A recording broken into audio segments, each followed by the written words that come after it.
Okay, tonight is day 5. It's 9 o'clock. I've only took 2 1-hour naps today.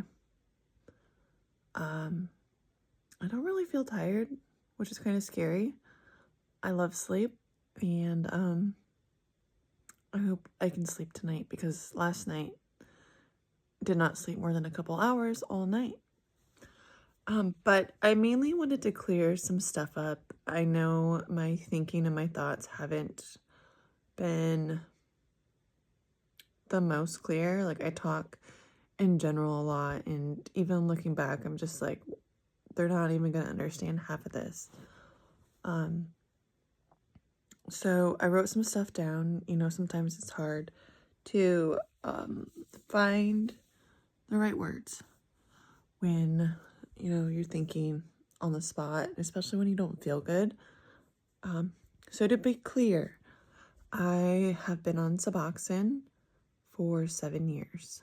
I was abusing Suboxone for probably at least the past 3, maybe even more than that. I'm not sure. I'm not proud of it. Before I had a high pain tolerance or tolerance to opiates, I was using 30 blues a day. So 1,000 day habit at least. There was no way I was coming off of that without Suboxone. I mean, I had a baby at the time. I relapsed shortly after having my son. It was a very quick relapse. Overdosed. Was dope sick. Went down to the motels and someone gave me Suboxone. And then I went to the doctor.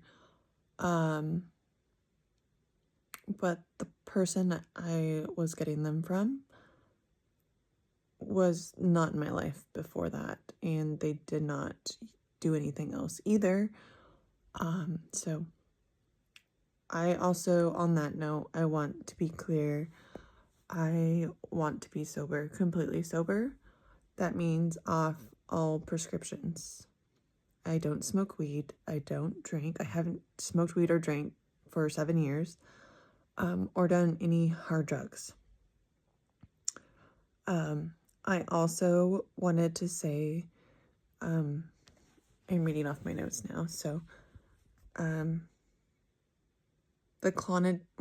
that's later. So, I'm not encouraging trading one addiction for another. The GABA, I know I've gotten a few comments on that. Look, this is my 4th time cold turkey in 3 months. This is my first time having comfort meds. This is my first time being on gabapentin. I don't find it appealing in an addiction type of way. Although I do know, I had a friend in treatment and he was addicted to GABA. But I like things that, perk me up. I did anything besides heroin. Yeah. I just lost too many friends to that drug. And then I also wanted to touch on some things. My purpose here is to try to help, to be real, be honest, share my experience. I'm not going to get all dressed up and pretend, everything's good when it's not. I'm okay with looking like crap on here and people being mean because of that, whatever. I know who I am today. I'm 35. I'm a mom, and he is my everything. I won't lose him to drugs or alcohol. So I, in the first few days when it's rough, the only hope, especially because I live alone, The only hope I got was from watching other people on YouTube going through withdrawals. And I rolled my eyes at the people who were like, yeah, day 1 is sweet, day 3 is good, and day 5, I'm great. No, you're not. Like, you take 1 video a day, probably when you're feeling your best. And I'm not gonna bullshit people. I'm not gonna sugarcoat it. It's not fun. But I've seen people saying that people should take high amounts of Imodium. This is very dangerous. It will be fatal. It can be fatal. It can lead to heart failure or heart attack because it increases the sodium channels in your heart when you take excessive doses. I'm not talking, I don't even know what the bottle says, but I only take 2 a day when I have to. Like, I don't think it's gonna happen with 4, but people take like handfuls trying to feel better, and it's like, you're just gonna block yourself up, dude. And people saying kratom helps. Yeah, it might. But guess what? I also did kratom. And those withdrawals almost freaking killed me. So, pick your battles. I'm happy with the GABA. Although I did read it has similar withdrawals.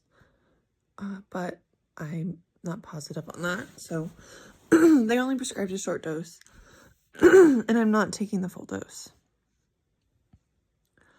I also wanted to say everyone's experience will be different. I actually read today that how Suboxone like leaves the body. So it's based on your body weight. I'm 5'10", 125 pounds, probably 115 now. Hardly ate past 5 days. Super fast metabolism. Metabolism was another thing. And how long you've been on it. Because it stays in your digestive tract. So that's why I say don't take a bunch of Imodium either. You need to get it out. And then another thing is to have goals when you get off of this and you have your life back. Like, you're free. You don't have a ball and chain. You have to take your medication twice a day. You better just take some just in case, you know. You're going on a trip. You're going to need your script. That just rhymed. But, you know, like, my goals, I want to work out or get back into yoga. Do more stuff with my son. You know, one of the reasons for jumping off and not tapering, I did not have patience. I tried tapering and it just felt addictive. Like, I have to cut a strip every other day. And then when you get lower, you have to cut, like, I cut a 2 milligram into 0.125, which is 16 pieces, which they're like, you can barely see them. And when you put them under your tongue, it's like, is it even there? I felt like a crackhead, but whatever you want to do. Anyways, back to my goals. Work out, do more stuff with my son. Oh, one of the reasons why I got off Suboxone. See, my mind still isn't clear. It's also late and I hardly slept, so be nice. One of the reasons why I got off Suboxone was really bad insomnia. Like, I was staying up to 5, 6 o'clock, 7, 8 o'clock in the morning, getting up at like 3. And that went on for years, like a couple years. My family members had some pretty serious health problems come up as well. So it could have been related to that. Yeah. And I just felt like a zombie. I didn't feel my emotions like I should. My grandpa just passed beginning of July. It's August, middle of August right now. And the first time I cried was like a week ago. And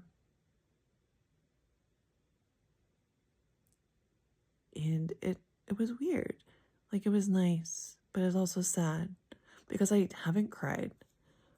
So it was just nice to feel emotions again. And like, I thought I was weird for like not crying for a month after he passed.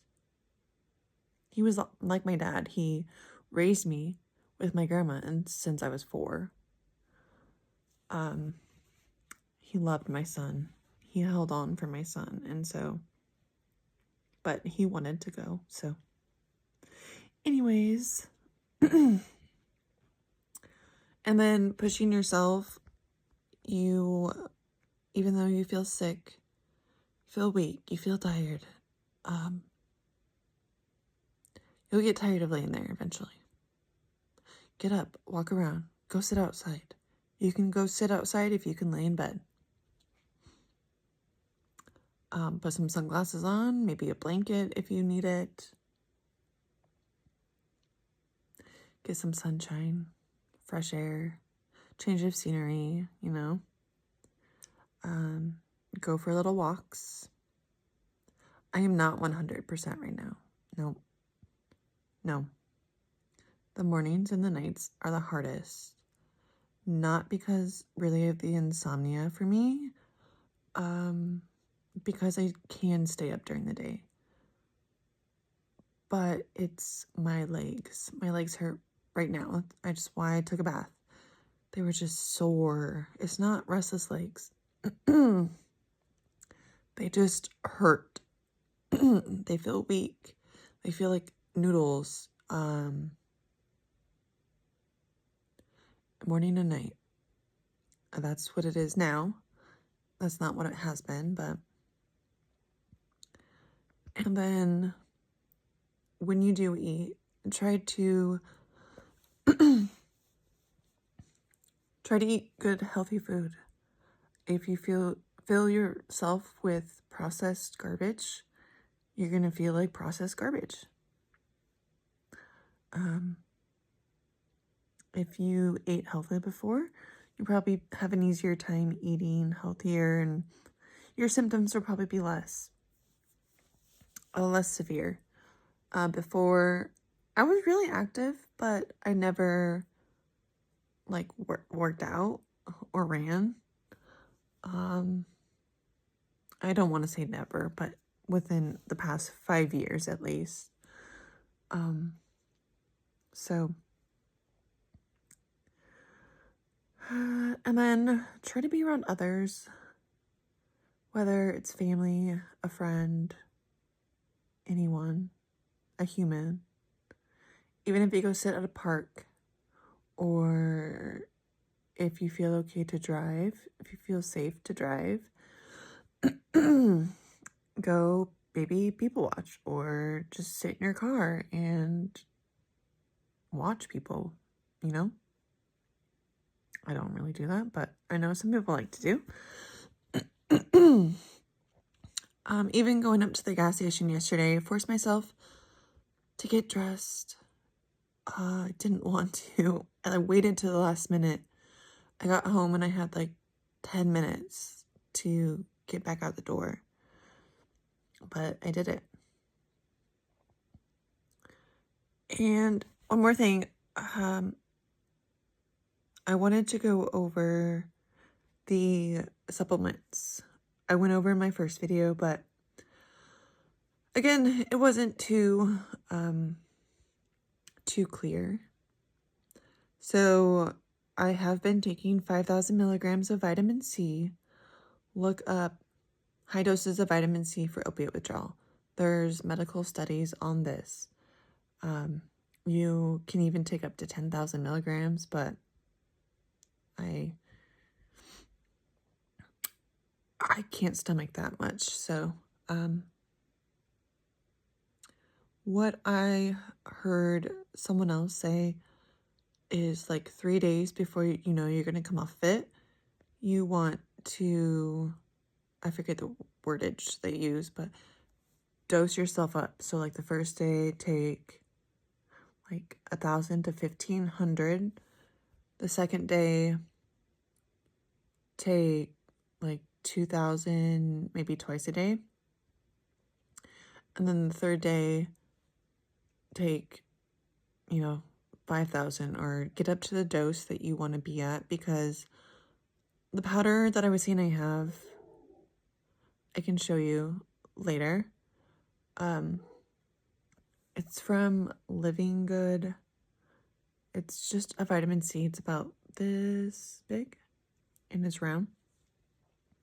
Comes with like a little scoop, and each scoop is 2,500 milligrams. So I take 2 of those a day.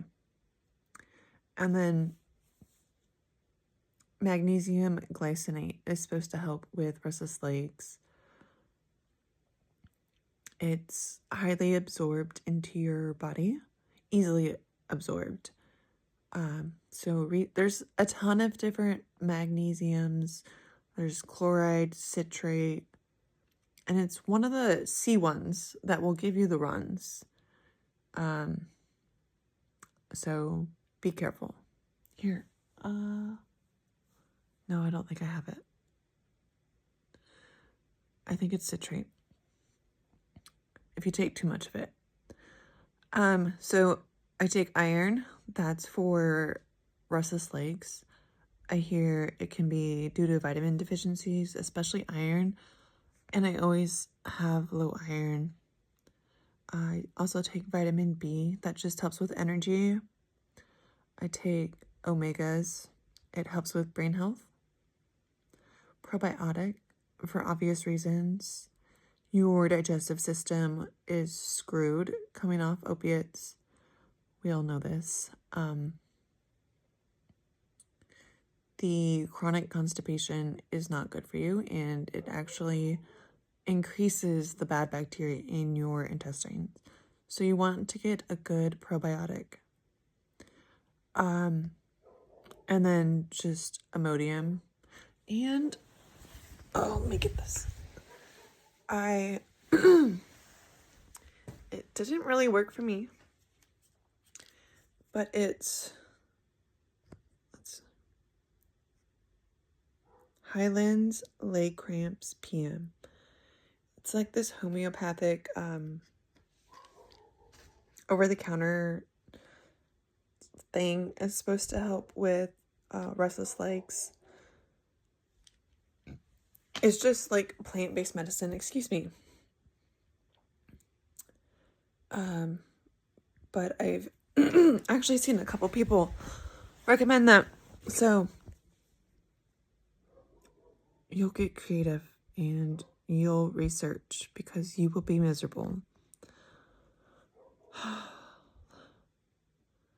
got through meetings days 3 and 4. My son comes back Sunday. It's Friday night now. And I just hope I'm through the worst, even though it comes in waves. I know this. But in the past, I noticed my symptoms always came on like day 1, and they peaked day 2 to about 5. And around day 8 or 9, I would get a day of energy, some energy, and my symptoms would subside for a little bit. Sorry, I don't know if you can hear my dog barking and my constant clearing my throat. See, forgot what I was talking about. Gosh, dang it. Anyways, this video is already pretty long. I'm sorry. I'm just trying to be helpful and be real. I know what I was talking about. But it varied for me every time. So like day 8, I would get energy. But sometimes it would last even until day 10. And that's when I normally gave up. I was tired of suffering physical and mental torture for 10 days straight, pretty much. That was before comfort meds. And I always jumped higher, never this low, even though it's not super low. I know that 4 milligrams is still kind of high, but like I said, I was done. Told my doctors, I was like, I just want to be off. They're like, here, let's give you this shot with a longer half-life. I said, no, thank you. What, so I can suffer longer? I don't know. I guess some people it works for. I was like, no, thank you. That half-life sounds harsh. So it's just another way to keep you on this medication longer. Like I was on it 7 years, lining your pockets 7 years, every month. And you want me to take a shot for how long?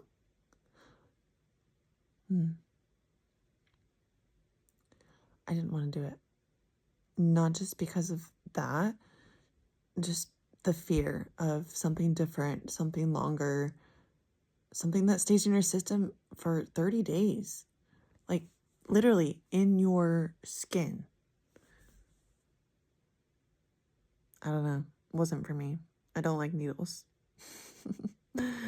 I was not a needle user, so. But yeah.